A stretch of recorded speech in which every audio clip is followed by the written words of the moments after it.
The contradiction of a split vote on Washington's anti-climate ballot initiatives. Initiatives 2066 and 2117 are closely linked, but polls and endorsements diverge. Two of the four measures on Washington state's ballots this fall, Initiatives 2066 and 2117, take aim at the state's climate policies. I-2117, the better known of the two, would repeal the state's Cap and Invest law, the Climate Commitment Act. I-2066 would restrict Washington's ability to decarbonize buildings, the state's second highest emitting sector. Yet support for the two initiatives diverges. Roughly 44% of respondents indicated they would approve I-2066 compared to just 30% who said they would approve I-2117, according to an October Seattle Times poll. Roughly a quarter of respondents were undecided on each measure. And some media outlets, such as the Seattle Times, recommend Washingtonians split their votes, approving I-2066, while rejecting I-2117. In case you missed it, I fact-checked the Seattle Times editorial board's misleading and mistake-laden, yes, endorsement of I-2066. Contrary to what the divergent polling and endorsements suggest, I-2066 and I-2117 are closely interconnected. So, too, are the underlying climate policies they would roll back. Sightline does not support or oppose any 2024 ballot initiatives. But we do endorse clear thinking and consistent reasoning. And in this case, a split vote is inconsistent. Here's why. Recap: what are I-2117 and I-2066? I-2117 would repeal the Climate Commitment Act, Washington's landmark Cap and Invest law, and prohibit the state from enacting another similar policy in its stead. The Climate Commitment Act, which Washington elected officials passed in 2021, sets a declining limit on carbon pollution for the state's biggest emitters.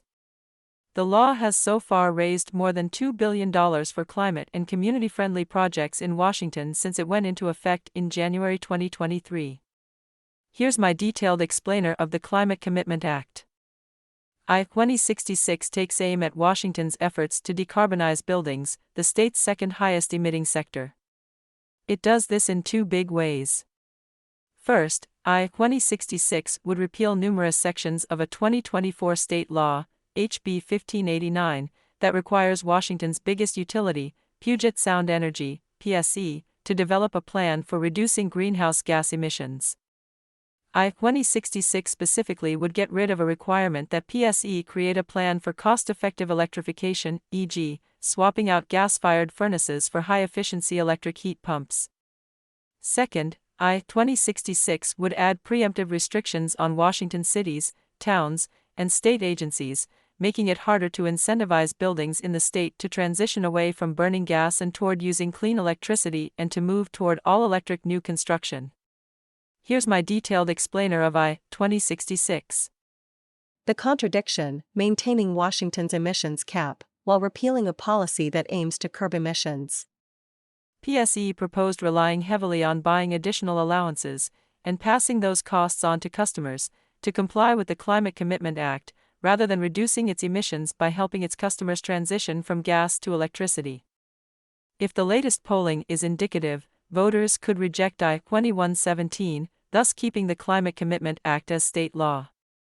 At the same time, voters could approve I-2066, which would make it harder for Washington's biggest utility to achieve the goals of the Climate Commitment Act. Let me explain why. The Climate Commitment Act incentivizes all big polluters in Washington, including utilities like PSE, to reduce their carbon pollution to levels consistent with the state's greenhouse gas emissions reduction requirements. Gas utilities receive a set number of emissions allowances every year, each worth 1 metric ton of carbon pollution. Utilities receive fewer allowances each year proportional to the statewide emissions cap set by the Climate Commitment Act. Washington provides utilities with free allowances to mitigate the cost of compliance with the Climate Commitment Act on utility customers. If a gas utility's carbon pollution exceeds the number of free allowances it receives, the company must buy more allowances, which becomes scarcer and thus more expensive over time.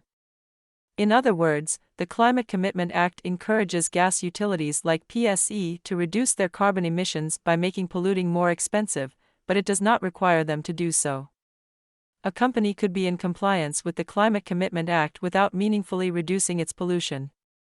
In fact, buying emissions allowances to keep polluting is exactly what PSE planned to do before lawmakers passed HB 1589, the law I-2066 repeals in part. PSE proposed relying heavily on buying additional allowances and passing those costs on to customers to comply with the Climate Commitment Act, rather than reducing its emissions by helping its customers transition from gas to electricity. The company's preferred portfolio would only reduce its emissions by 27% by 2050, the same year Washington has committed to zeroing out its carbon pollution. The chart below from PSE's 2023 Integrated Resource Plan shows in the dark gray shading these net additional allowances the company planned to purchase to keep polluting. HB 1589 requires PSE to develop a plan that actually reduces its greenhouse gas emissions as the Climate Commitment Act intends, not simply pay to keep polluting. More specifically, HB 1589 requires PSE to develop a plan to electrify end uses, such as home heating, currently powered by burning natural gas. All credible climate studies, including Washington's own 2021 State Energy Strategy, show that electrification is the cheapest and most efficient way to curb climate warming pollution from buildings. HB 1589 also requires PSE to devote more of the money it makes by selling its free allowances to programs that help its customers electrify, as well as to evaluate alternatives to spending customer money laying down new gas pipes. But I-2066 would repeal all of these electrification planning requirements in HB 1589.